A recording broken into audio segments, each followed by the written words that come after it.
Hello, everyone. Welcome to the next episode of All Roads Lead to Real Estate. I am your host, Matt Ryan, and I have what I consider to be a guest that, I don't even know, how many years have we been working together already? About 8. At least 8. I was thinking 10, but we'll say 8, sure. And this is a guest that I wanted to have on for a while, and it's because it's something that a lot of buyers and sellers typically don't think about. Or if they do think about it, they think of not such great things. And that, of course, is home warranties. And it might not be the sexiest of topics, folks, but let me tell you right now, if you have discounted them or thought they're not of value, or you don't see why, or maybe you had one once upon a time and you tried to place a claim, it didn't work out, and you thought it's all a ripoff, I'm not using this thing. The truth is there are bad warranty companies out there. There's bad policies. There's bad salespeople. There's all types of bad things out there. I'm not saying they're all fabulous. In fact, I know lots of them that are pretty bad. However, the reason my guest is here is because she's one of the good ones. And so I am exceptionally loyal once I find a good one. And I think I have in my guest here, Anna Coleman.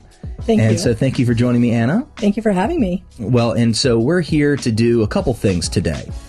A, try not to bore you to tears, and B, get to the point as to why a home warranty is of value, what you probably don't understand or know about a home warranty, and how I utilize them as a professional in the real estate world and as an investor who has properties, how I protect myself, how I protect my clients. And I'll be honest, you have taught me so much more than the other reps that have ever, serviced my clients or my business before. So I thank you for that. Sure. Makes me happy to hear that. Yeah. And it's so funny that I finally get you on here to do this in a way that hopefully adds value to others rather than a one-on-one consultation with me. So before I get going in 100 miles an hour on what this is, I want to first say I am not a paid spokesperson for any company, and certainly not yours. And so first off, start telling me about your home warranty company, who you work with, and a little bit about why you work with them. And then I'm going to get into who you are and what your credentials are. Sure. I'm with First American Home Warranty.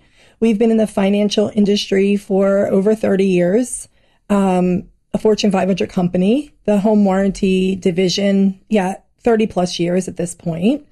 I am also a licensed property and casualty insurance agent in the state of Maryland. I've supported real estate for over 20 years.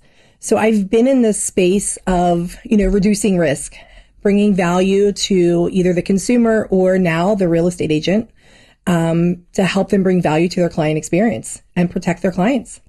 Yeah. So that's a little bit about what she does. So it's First American. First American. It's so home funny. warranty. I get it's confused with First Home. Mm-hmm. That's a mortgage company I use all the time. So First American. And so you can go online, you can Google them. They pop right up. And you do have separate policies for real estate professionals from the homeowners, correct? Correct. We do have multiple channels. So I support you in the real estate space. So if they go to the company directly, that's going to be a different warranty, different terms, conditions, coverage. But on the real estate space, they can reach out to you or reach out to me. But the company does also have a real estate, warranty that they can get connected with directly online. And there are benefits to that. And we're going to get into that in just a few minutes. But I wanted to first elaborate on a little bit about Anna here and why she's special. And I've told her this before. I think, Anna, if you ever chose to leave this company, I'm leaving with you. So who you choose to work with matters. And I know you've protected me. You've helped out in situations that were just bizarre. It's not the fun part of your job, I would suspect, because it's just like any other situation. You get to hear a lot of the issues that pop up and you have to solve them. Right. And not all of the folks we serve, of course, are the nicest or kindest, and every personality type we have to help. And so you hear some of the complaints, but I think your ability to get past it and help people is really the main reason I love to use you. So thank you for all the help you've had over the years. And, thank you for that. I appreciate it. Well, you probably don't hear it often enough. You need to sometimes hear the positive. For sure. And so some of the things that you mentioned, it's like, the experience as a licensed property and casualty insurance agent. Is that just an insurance agent? What exactly does that mean? I mean, auto and home typically is property and casualty is what and I'm also life licensed, but yeah, for, the consumer, automobile insurance and homeowners insurance. Do you think that helps you understand these contracts a little better than most? Oh, absolutely. For sure. Yeah. I think what I see is that, consumers don't know what they don't have until they have the problem. Yeah. So I tend to go a little deeper and making sure that they understand what's included, what's not included, how will it affect them in a claim situation. Well, that's amazing. And so you were Rookie of the Year when you started with the company. You have a ton of achievements at First American. You're a lifetime President's Club status at First American. So you're really basically the best of what they have to offer, and I can attest to that. And so where do you service exactly? So obviously Maryland. Mm-hmm. Where else? And D.C. Maryland, the state and of Maryland and D.C. is my territory. So if a real estate agent is placing a warranty, it's going to be essentially with you. Correct. You're part of the support. Correct. And so that's who we're talking to, everybody. And so the first question I'd have basically is, what is a home warranty? So let's first start at the very fundamentals here. What is a home warranty? What is it not? Because I think that's just as important. Mm-hmm. And then we're going to get into a million questions after that. But let's start there. It's a service contract. So people like to group it into insurance. It's not insurance. So it's a service contract. We kind of close the insurance gap, is what I always say. So we protect the budget against the mechanical failure. Whereas insurance, if a system in the house causes damage, then, depending on the system that fails, the insurance company is going to take care of the damage, but they're not going to take care of the cost of repairing or replacing that system. That's what home warranty does.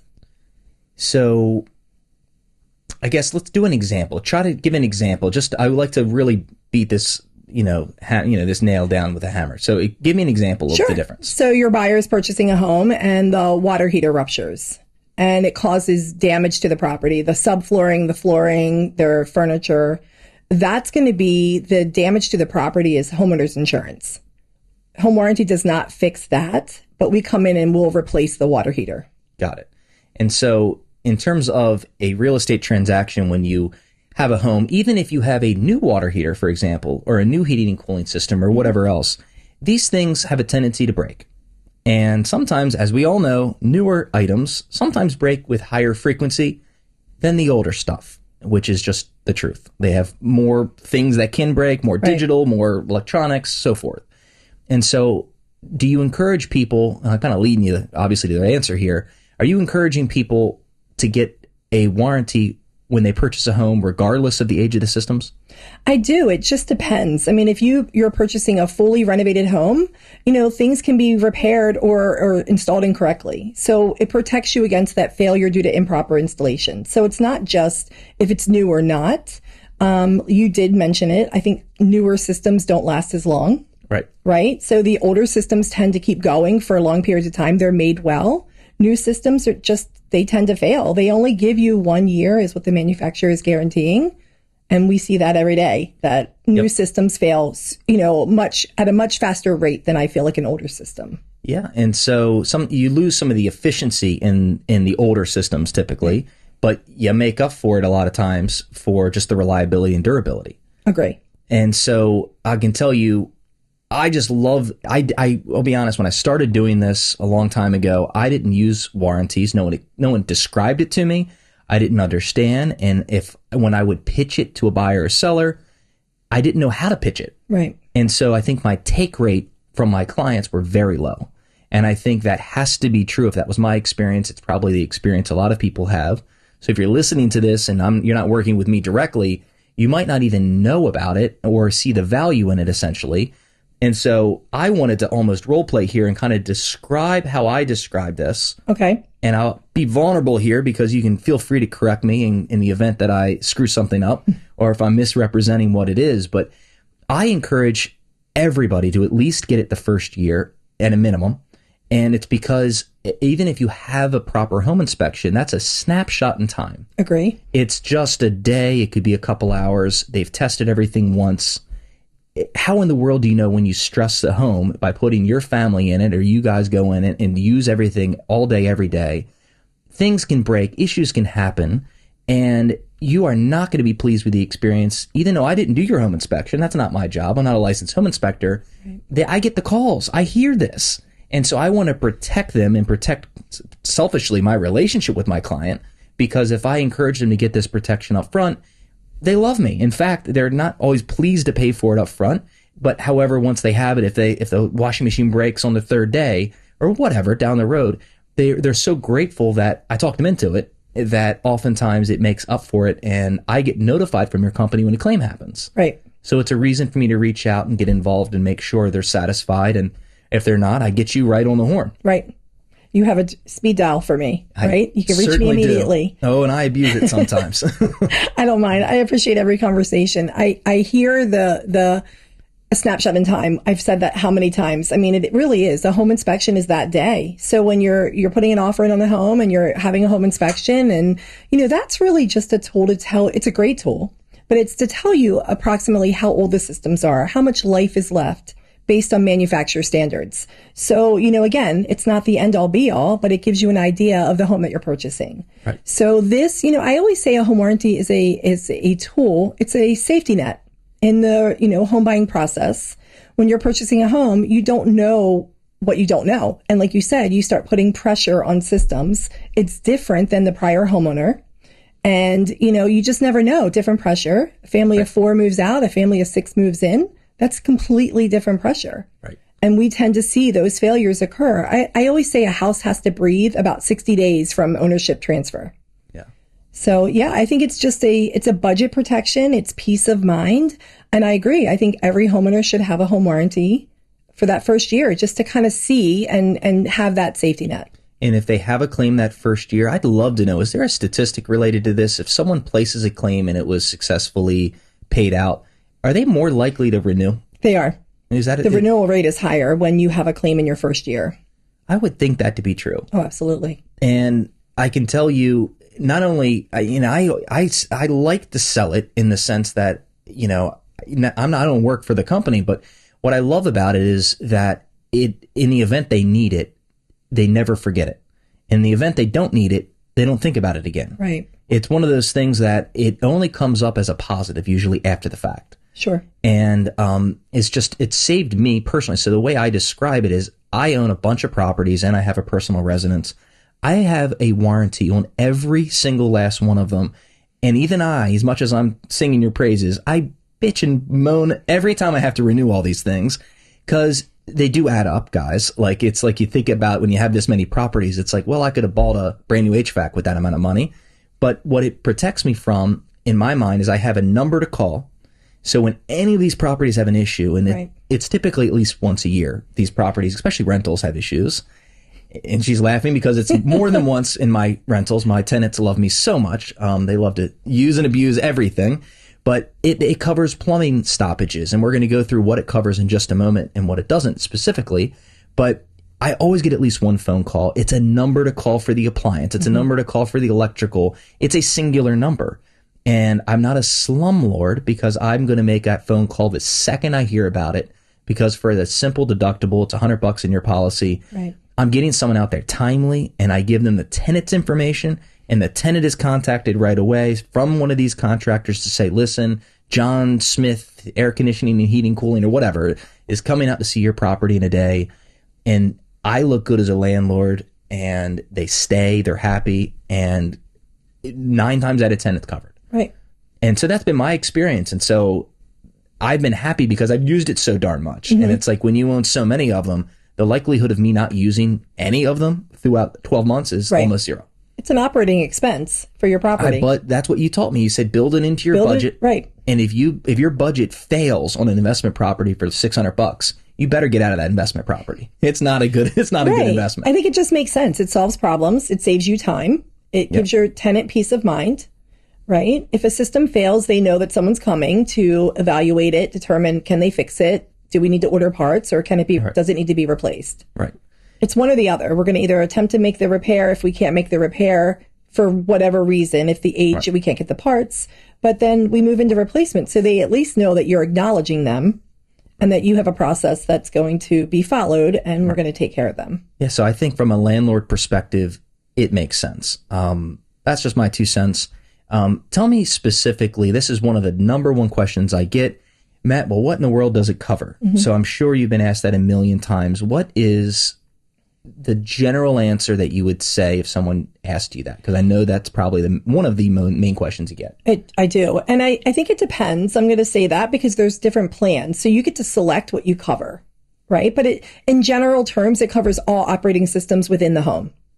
So your electrical, your plumbing, your water heater, your appliances, if you add them, so they're not all standard, your, sump pump, your oven range, your dishwasher, your built-in microwave, your, washer, dryer, kitchen, refrigerator. Again, if you add the coverage, your air conditioning, your furnace. So it's about $40,000 when you add up all the systems in a home. That's what we're protecting. Right. The repair or replacement of that system. So it certainly can add up. And so tell me what it doesn't cover specifically that people probably attempt to make a claim or that you often hear. That's the $64,000 question, right? What does it not cover? So that's where I think frustration comes in. I'm going to say that before I answer your question, is that consumers have the expectation that everything is covered. Yes. And that's not the case. And it does matter. The coverage that you select matters. So what is not covered? We don't cover physical damage. So if someone's actually physically damaged the appliance or the system, that's not covered. Depending on the plan that you select, if it's improperly installed. If you go with the basic coverage, you're not going to get that extra improper installation. Home warranty is mechanical failure due to normal wear and tear. Just end of life, stops working. So if there's anything additionally that's causing that, like the improper installation, without the right coverage, there's not protection. So that's where I see frustration, because coverage matters. And I agree with you, company matters. Sure. Right? We're not all the same. Contracts are not all the same. But again, the home warranty is mechanical failure due to normal wear and tear. Just end of life, stops working. And so to that point, you've taught me is that don't spend almost the right amount of money to get the basic, cheapest plan just to have a little something. Because the time you actually need that thing to work and you actually make a phone call, my air conditioning stopped working. Thank God I have that coverage. And you realize you tried to save $150 on the warranty. Cost you more money. You are going to be very upset. And I have had clients before that used to buy the least expensive package, say, well, I still get the warranty, Matt, just like you said. And then they're not happy with the coverage it provided. And so in your world, there's different plans. I always go to the top. It's a slight premium increase, maybe 20 or 30%. I'm making that up. It's in that range. What is it? $200? I mean, yeah, under about that. If that, it could be less. So it's $150, $200. But I always just get the most because I'm like, the time I actually need to use this, I'm going to be cussing like crazy if it didn't get the right package or get the most I can get. Right. And you're going to come out of pocket for more money. So you agree, if you go to the next plan, it's going to pick up more coverage in that air conditioning replacement, in that furnace replacement and water heater. Your big three systems in the home, it's going to pick up additional costs, disposal, haul away, some reclaiming of refrigerant, all of those extra things. They're not extra. They're part of the replacement. But when you're dealing in a warranty plan, coverage matters, right? Just like homeowners insurance. It's going to be, is it added or is it included or is it not? Right. So it's the same thing. So when we're breaking down the claim and, the warranty covers the equipment and the labor, and then depending on the additional coverage from there determines what your end result is, like what your out-of-pocket expenses will be. Right. So we can help offset more of those costs with coverage. And one of the good examples is usually these old air conditioning systems. Your plan is going to cover everything, right? Because you're not going in there when we place a warranty and your company is not personally going out there to do an inspection, right? You're placing a warranty on a basically sight unseen system. And, we're going to have to discuss some of the crazy abuses that is going to ruin it for the rest of us out there, people, because people do try to abuse these warranties like crazy. And there's a little bit of abuse that's not ever going to be, I was telling you that in the car, like some abuse we're not able to stop. And it's like built into the cost of doing business. But when it goes beyond that, it starts to affect profitability and viability of the entire company. And so, I am curious about your opinion, and I know it's kind of hitting home because I feel like you said since the market's changed, it's gotten worse. It has. And the company is literally not making the money it needs to. I mean, it is a business. It is a for-profit business. It can't endlessly lose money and stay in business. Right. So explain to me how people misuse this policy. Well, I mean, there's many ways. I mean, sometimes it's intentionally, and then other times it's just not knowing. That didn't ask the question. They didn't speak with me. They didn't read the brochure. They expected, but coverage enroll was different. Right. So that's where their frustration is. Where's the abuse? Knowing a system is not operating properly. Our contract requires all systems to be in good, safe working order. So in the world of home inspection, when you're purchasing a home, that's going to give us the idea, the age of the system. Is it in good, safe working order? Are they making any recommendations for further evaluation from a contractor? Right. So when that happens, where the biggest thing I see is that the inspector is making a recommendation to have that system evaluated by a licensed, let's say HVAC contractor. And the warranty is negotiated in lieu of making the repair. Technically, that system is not in good, safe working order. It's not deemed that inspector cannot say this system is in fact in good, safe working order. So we'll put a warranty in lieu of repairs. Got it. So that's a way people often misuse it. So what happens if in this market, a lot of people just waive everything. They just say, well, we have to buy a house. There's 19 offers. We're waiving. Right. And we're going to get a warranty. Yeah. I mean, it's better than nothing. It's the best we have. And I have no knowledge of nothing being inappropriately, damaged or not functioning. Right. I mean, disclosures, right, on the listing side. So then if your buyers are willing to go all in and risk that, we are a tool, we are a safety net, there's still a risk. Mm-hmm. Because if something, comes back that, this was pre-existing, the only way I can really overturn that denial is a home inspection that does deem that to be in good, safe working order.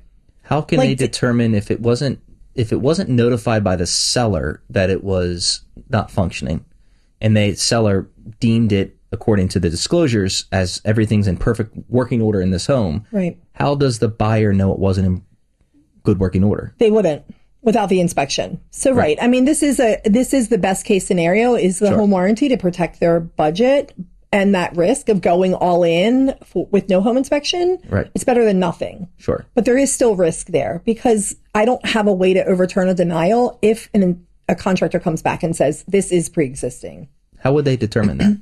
I mean, again, I'm not an HVAC contractor, but, based on their professional experience, there are things that they can see that indicate that the problem predates the start of coverage. Got it. Does that make sense? Yeah, and it's something which is interesting because I'm sure it happens if you do enough policies.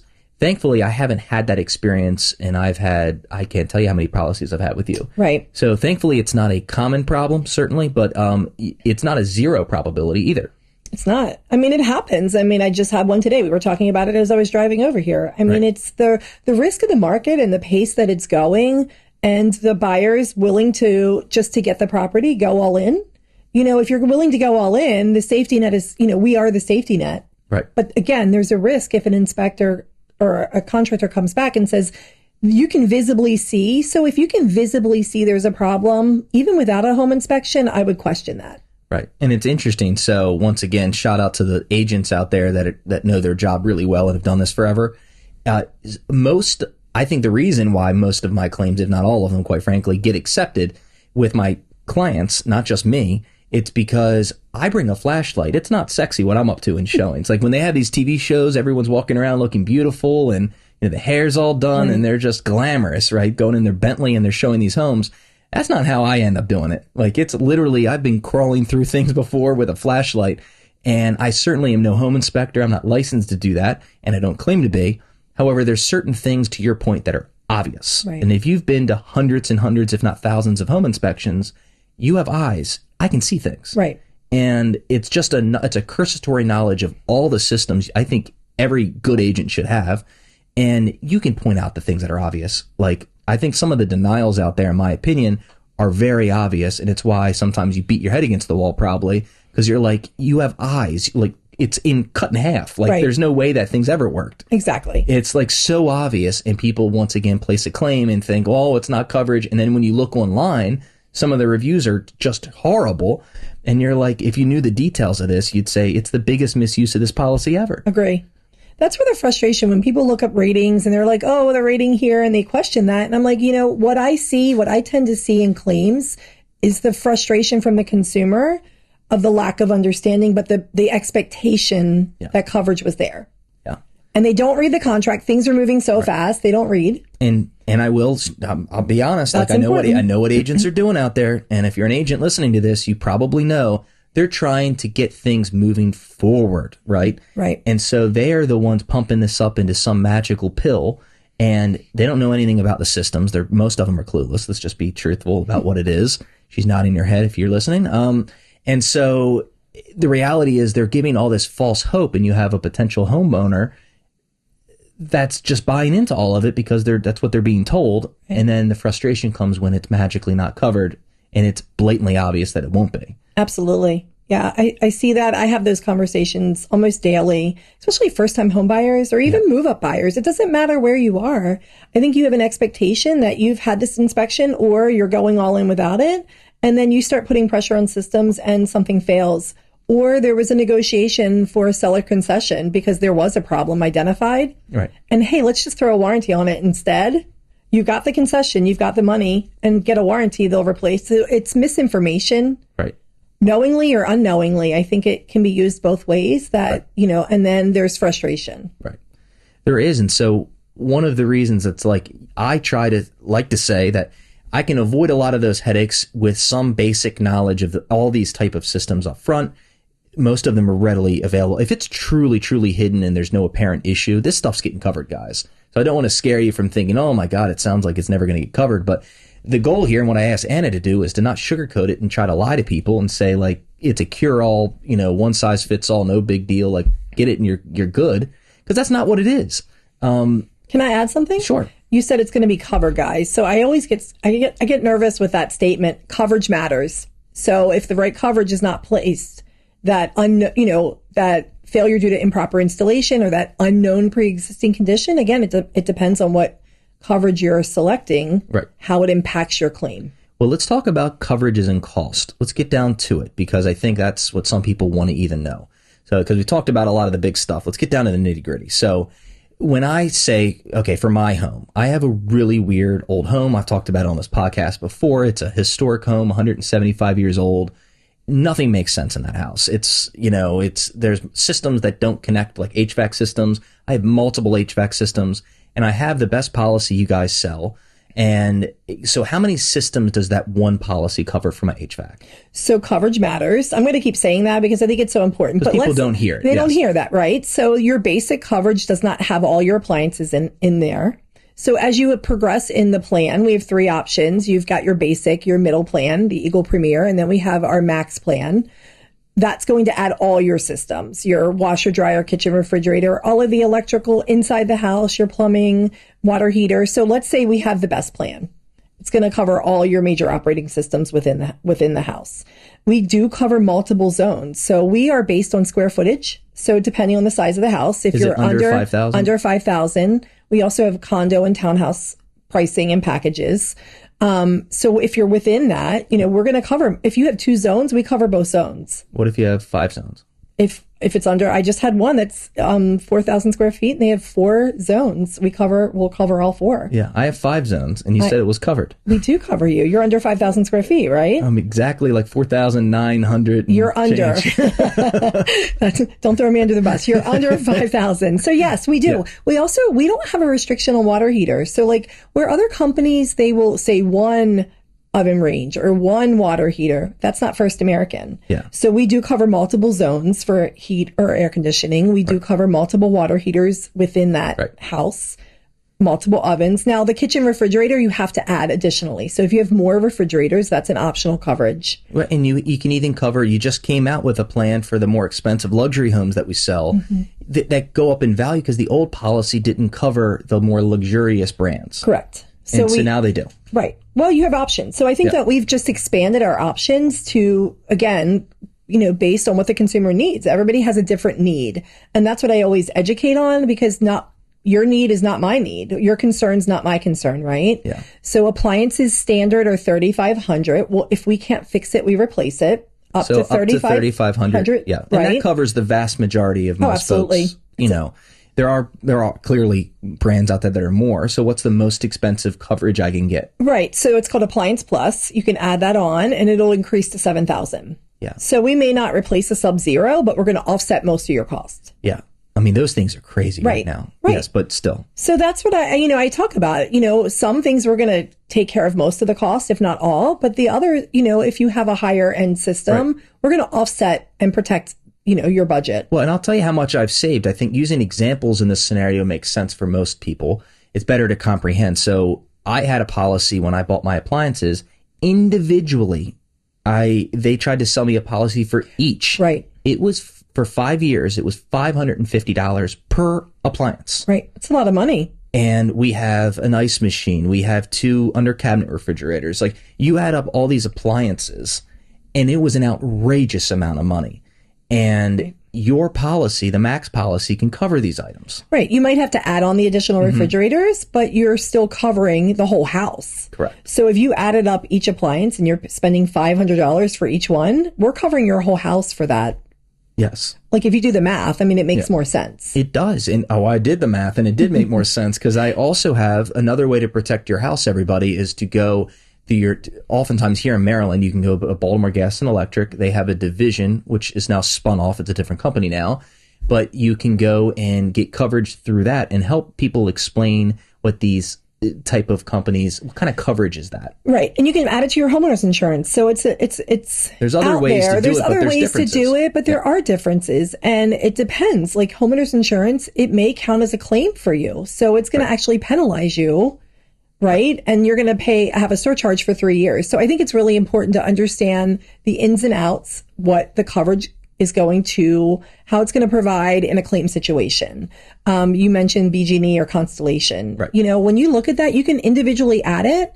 My mom did that. My mom and dad, again, robbed Peter to pay Paul all my life as a child. I saw them struggle. They worked hard, raised 4 kids, but my mom added the coverage for, each appliance because she could afford it. She added it to the energy bill every month. But, if you read the coverage, it's not always what you're expecting. Well, and it costs more money. So they may not replace the appliance. They will just continue to repair it. Right. And when it comes down to the fact that they can't repair it anymore, the replacement is now on you. So, with First American, if we can't fix it, we replace it. And that is the biggest difference, everybody, is that I was telling you about this old weird house I have. Not everyone has 5 systems in their house because their house is ridiculous. You go to your bedroom to have coffee, you have to turn on every system or you'll be frozen. So I'm an unusual beast. However, in my situation, it was $220 a month to go through Constellation, which is our gas and electric company's, spin-off company, to get coverage. And all they would do is fix it. Right. And then if it needs to be replaced, they'll give like a 15% discount on replacement. Right. And I have all these systems. I'm like, this would cost $1 billion to replace all these systems. And I got rid of it and I got your policy. I think it's $700. Something like that. Is that what it is? 800? I don't know what your pricing is at renewal, but I think pricing can vary. So I hate to put pricing out there, but I do. It makes sense. It's financially, economically, whatever you want. It's going to save you money in your budget. Me a fortune. And again, I think it comes down to a consumer wants it either fixed or replaced. And so when you pay for a fee for a service contract, you have to understand what the terms and conditions are. I think that's the most important thing is how is it going to affect me? If they can't fix it, like First American, we have no age restriction on our systems. Whereas other companies, if it's an older system and they can't get the parts, they're not replacing the system. Yeah. So then you're stuck with getting a prorated check for just the part. And you've been paying this, cost. And you still have to go, lay out this money to replace that full system. I think that's the number one reason when I talk to people and they go, Matt, I'm not buying any of that crap. Keep next conversation. Right. It's because of conversations like that. It's because they thought they had coverage. It feels nice and warm and cozy, right, in that bed until you try to use it and realize it's freezing inside. Right. It's just a poor experience. And so, the fact that you will cover things with no age restrictions is amazing. It's great. It's fantastic. So, and just for the reasons I've outlined, I save a couple $1,000s a year in totality for the coverage. I have a boiler that's, huge for that weird house. Like, I have so many things that are covered under that one policy that it makes so much sense for me. And the number of people that still don't do it, right? It's crazy. Because even after 10 years of coverage for me, it's, let's call it $7,000 out of pocket. Some people, I'm not spending that much money out of pocket for, and maybe not use it. But you've made a point. Well, what happens if you need to use 2 or 3 claims and a couple of those systems go down? I mean, I have it on my home, and First American replaced my 21-year-old furnace and air conditioning. Yeah. I mean, what I've paid into my warranty and what the claims that they've paid, I'm literally on the upside. Yeah. Right? Saved me a lot of money. They've replaced my 4-year-old refrigerator and dishwasher, 4 years old, which you would have expected that it would have lasted. Right.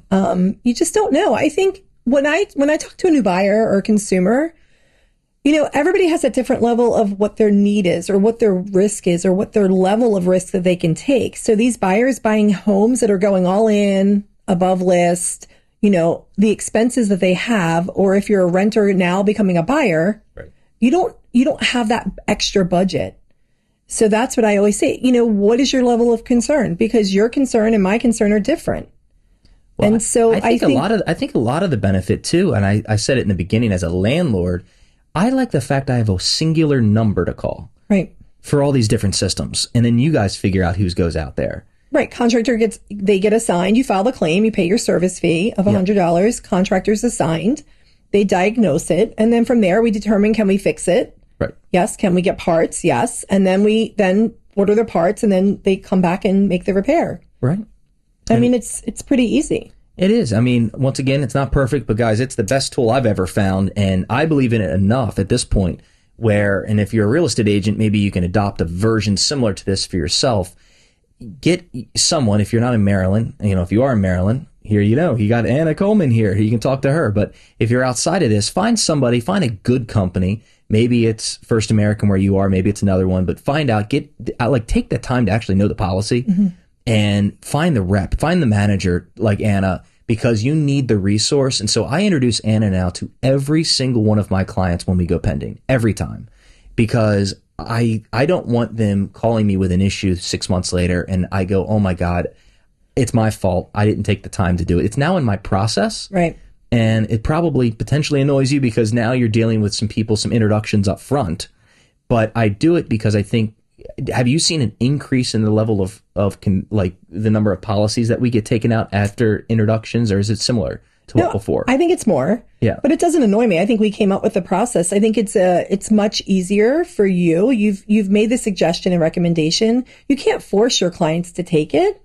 Right. And again, but when you put something in, so when you're introduced, I send an email out. It's pretty easy. It's not salesy. It's not, aggressive. It's here's the information. It's a summary of coverage. We attach the brochure. It gives them a minute, right? How quickly are they closing now? From the time of contract to close, what is it? I'm averaging 21 to 30 days. Right. How fast is that? So some people will read it immediately and respond. We just issued one today for your client who, he took the time, he reviewed it, and he was comfortable with the coverage. Sometimes it opens up conversation. Sometimes they just reply back and ask some questions, or we get on a phone call, which I love. I love educating them so that they can make their best decision. And I've learned to even though I'm passionate about every aspect of what I do, but I've learned to kind of shut my mouth a little bit and go back. That's kind of my forum here doing this little podcast. But it's just because there are intricacies with each home. And I got burned once. And if you're listening to this and it's your situation, sorry. I put a policy on before we had this little situation where we're introducing you early. If you remember this home, it was a very nice, expensive home with a pool, and it had a pool house. It's a separate structure, right. And in this structure, it had a luxurious setup with a kitchen, the whole deal. And we set them up with our standard recommendation, not knowing it didn't cover the additional pool house. Right. And it had a separate HVAC system and had separate everything. And guys, this is why Anna's the best. She was able to take that and make sure, and of course, it's my luck. We had an instantaneous issue. Immediate. Right. With multiple systems, by the way. There were multiple. I had 4 or 5 HVACs in that house. And there was an immediate issue, and Anna comes to the rescue. And she saved my tail on that one. And so thank you for that. And the client was so grateful, and you applied the appropriate coverage. And I said, that'll never happen again, because you were like, Matt, if you would introduce me, in 1 second, I would have looked at this house online and I would have gotten the right coverage. Exactly.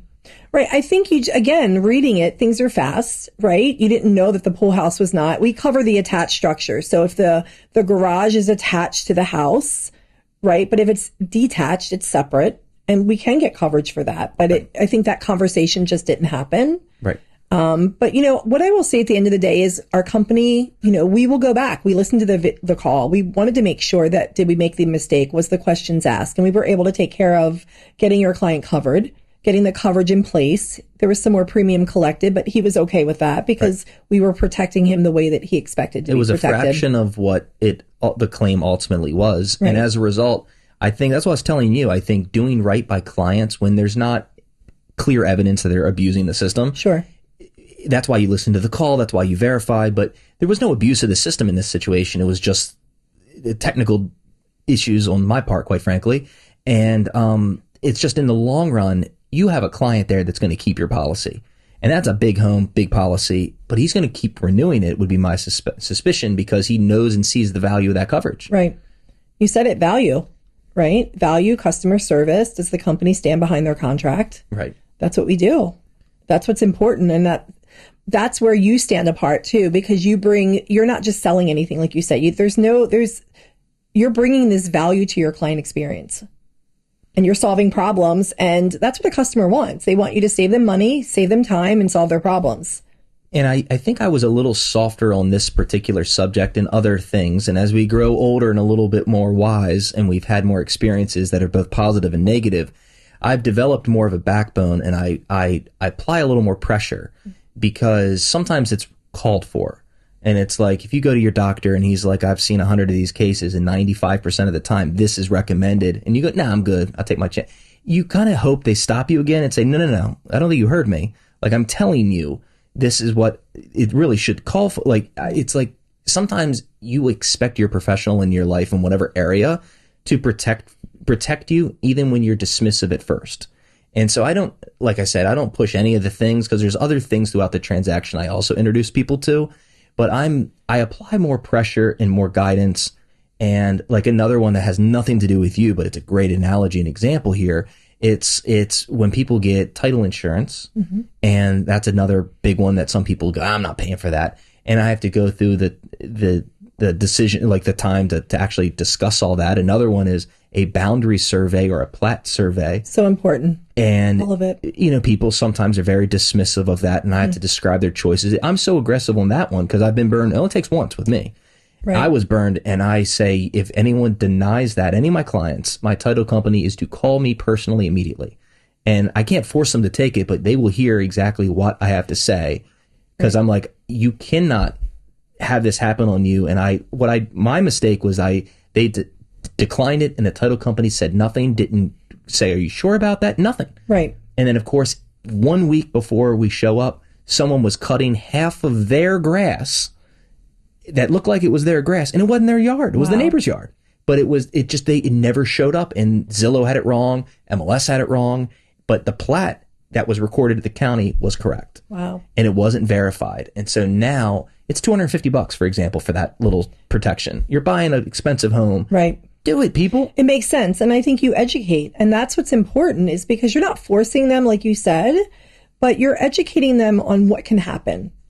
I always say they don't know what they don't have until they have the problem. Yes. Right? So penny wise, pound foolish. Have you heard that before? Of course. Yeah. You're saving $5 or $10, but it's going to actually save you thousands of dollars, or save your property, save your budget, give you peace of mind. I think it's the education piece. Well, not I think, I know it's the education piece that's so important, that we're just not selling something. Right. Right? It's valuable protection that's going to solve your problem. That's right. So understanding it, we give 60 days from closing that your clients can purchase a home warranty after settlement. The problem with that, I love that we do it. It's like kind of a double-edged sword, because then that gives the buyer time to get into the house, maybe put some pressure on systems, and something happens. So I get those calls too, where the buyer will call and say, oh, I can get a warranty now. And then as we start talking and I asking questions, and discover there's a problem. So I want to help them solve that problem. Again, they're going to have to get that system fixed that's failed, but we can still protect the rest of the system. So we're going to still try to bring value and solve their problem and educate them through that process. And if you get the policy that we offer in the real estate world, when you buy a new home, or any home, but it's new to you, is there a waiting period at the time of you purchase the home on a Tuesday? Right. Is it covered on Tuesday? We cover you from time of closing. And if I buy it a year later and I just go, you know what, I want it, is there a waiting period? Technically there is. If they call the company directly, a 30-day waiting period. If they come through you, I can accommodate them through, it kind of mirrors our real estate plan, but it's a courtesy to you and your clients. If they do want to get coverage, I can put them into the consumer direct plan. Right. So again, the question's going to be asked, are all systems in good, safe working order? Right. We don't do an inspection on those, but, we're going to trust you. But that contractor can tell if there's a problem that's predating the start of coverage. Right. And so is something I didn't used to know that, everybody, but she did inform me not that long ago that if you go through your agent and your real estate professional, even if you bought a home years ago, they can get you in touch with someone like Anna, and they can get you in a policy that has more additional benefits. Correct. Coverage is different. So, we do sell in multiple channels, but I support the real estate space. So any past clients of yours, they reach out to you because it does bring value. Yeah. You want them to call you and you want to solve their problems. Sure. So I'm happy to take care of your clients. So let's go to the complaining section here. What is frustrating you about this these days? Because I know it's a challenging market just right now. I mean, we're recording this in April, going into May of 2024. It is challenging for pretty much everybody. And I know in terms of the real estate agents, we're going through a crazy transition. We're going to lose about half of the folks in this business is what I've been told. There's a lot of shakeups. There's lawsuits. There's all kinds of crazy stuff. Mm-hmm. Some of those people didn't do transactions anyway. The median number of transactions for a full-time agent is 5 per year. Wow, that's it? That's it. Wow. So that's what they say at National Association of Realtors. So I don't know about you. I don't want someone representing me that, does 5 deals a year or less. Agree. But that's average, is what I was told. So some of these folks don't make any money hardly. So it's probably for the best that when a challenging environment happens, they might exit, and the people resulting that are left are the professionals that are probably worth paying, is how I would say it. And some other folks that you're just friendly with that weren't worth being paid. Right. It's like if your friend from church wants you to be your agent because you know them, if they ask you to pay them now, it might change your likelihood to work with them. Right. When you're like, oh, if I have to pay you directly, maybe I'm going to hire an interview and get the best professional I can find. So that's a positive in my opinion. Long term, very challenging in the short term. In your world, what do you want to vent about? Vent. I hate the hard conversations when a consumer's stuck in their crosshairs. That's the biggest thing for me, is that knowingly pre-existing conditions were in place or identified, and a warranty was placed in lieu of repairs. And then there's shock and awe when a claim is denied on the other side. And my heart breaks for you people. And the reason she's brought it up more than once, but it's like devastating to hear her talk about it sometimes, because you can imagine the visceral response some people have when, rightfully so, they've probably been lied to or misled as a consumer. And then you're the bearer of bad news. And then the agent calls you, you're supposed to cover it. And because they don't really know. Right. And they just assumed, and now they're closed, and now the reality is in their face, and they're having to deal with the consequences. And so I do feel for you, because it's not the fun part of your job. It's a tough one. I mean, and it's happening. The conversations are more and more, it's daily now. Yeah. I think you said it, the speed of the market, lack of inventory, multiple offers, waiving everything. Excuse me. That's a challenge. Yeah. Because the consumer just wants the house, and they're expecting their realtor to take care of them, put their best foot forward, protect them, their fiduciary responsibility, if you want to call it that. The negotiation sometimes that happen behind the scenes, the buyer's not aware of that. Yeah. And again, they're expecting or assuming, you said that as well, and that assume is, they haven't read the contract. Yeah. They don't understand the coverage. They just want you to take care of their problem, that now they've moved into their house and they have a major situation going on. That's hard for me. I get them through it as quickly and as easily as I can and guide them, not just warranty or no, we don't cover that, but here, let me bring up a solution. I can't cover this claim, but let me help you. Here's a recommendation. Let me connect you to this person. Or I try to do that. I just feel it. But then you're right. I get the calls on the other side from the realtor who is now freaking out and, not being very nice. When if I would have had the conversation with them up front and they would have called me before they made this deal per se, and I guess conveyed to their client that, it's covered.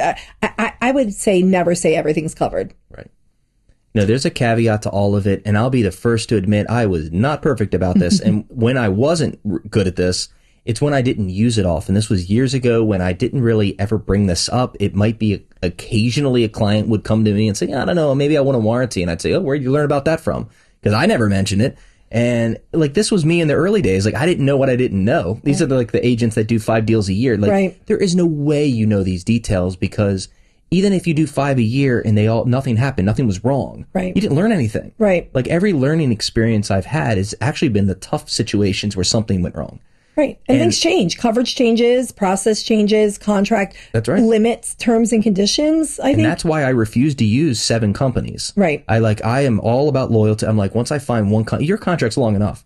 I'm not reading 25 contracts. You don't like my voicemail either. It's too long for you, right? It's very long. Call Anna and go to sleep, guys. It's like a 10-minute voicemail.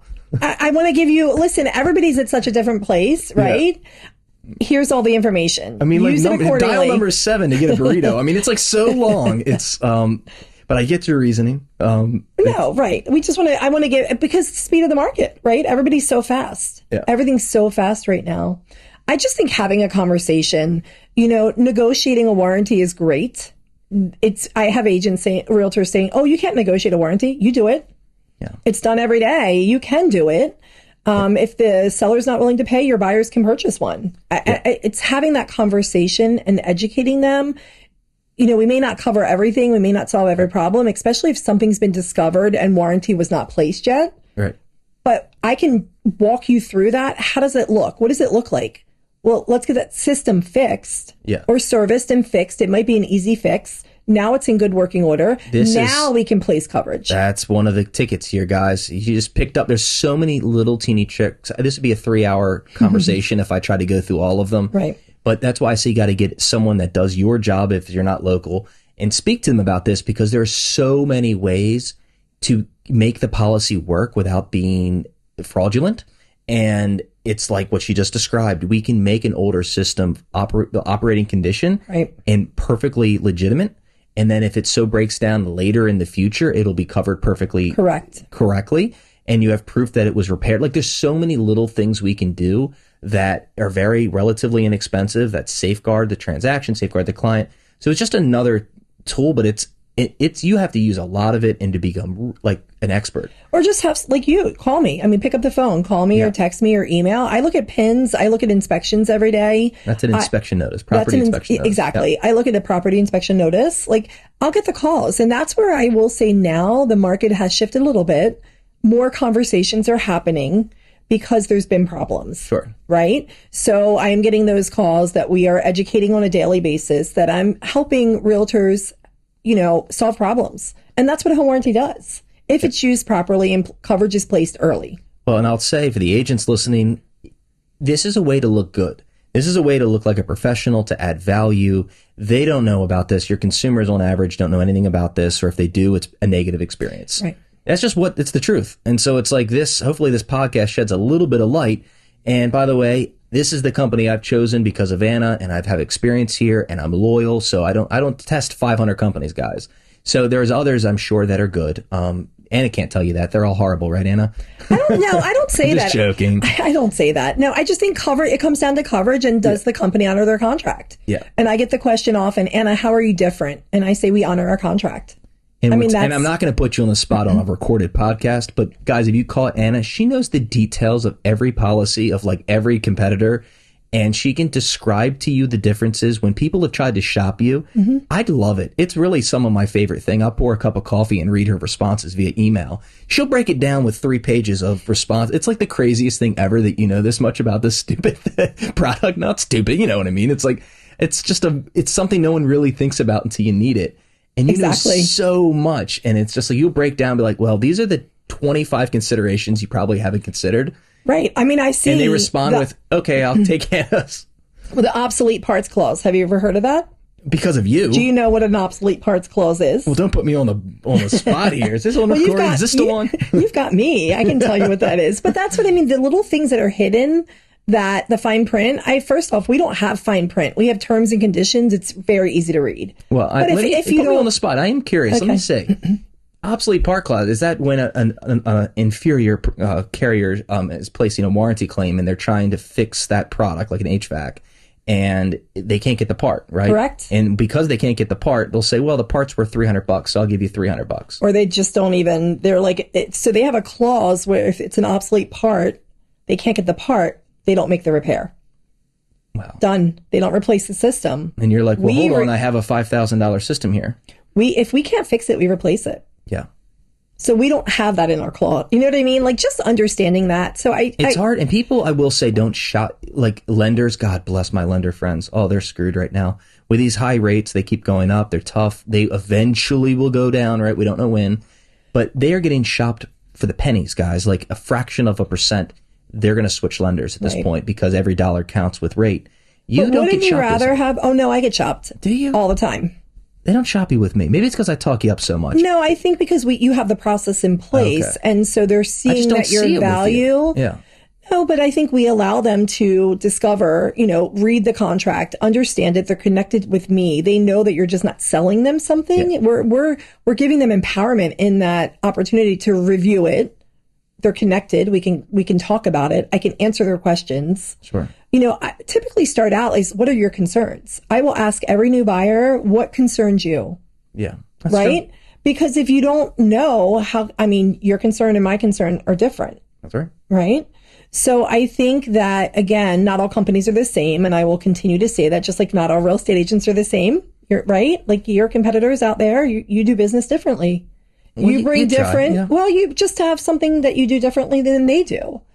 Same with our company. But again, with me, I understand contract. I read it. I'm an insurance agent. I read contracts, real estate contracts. I look at what you do and understand how does it affect a consumer. I don't have an R behind my name, but I want to know what you do, how it's going to affect your client, and how our contract will affect them as well. So again, I read other companies because I take those calls too. I'll get a call. I'll take a call that, you're not the warranty company, but can you explain to me why this happened? Sure. So let me be that resource and solve answer that question.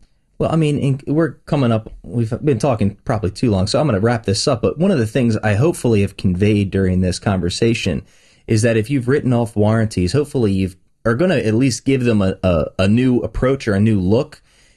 You're going to at least ask, I wonder what they cover. Let me look into this. It's readily available online. One of the things I will note, do not sign up for this, even with First American. Do not sign up directly on their website.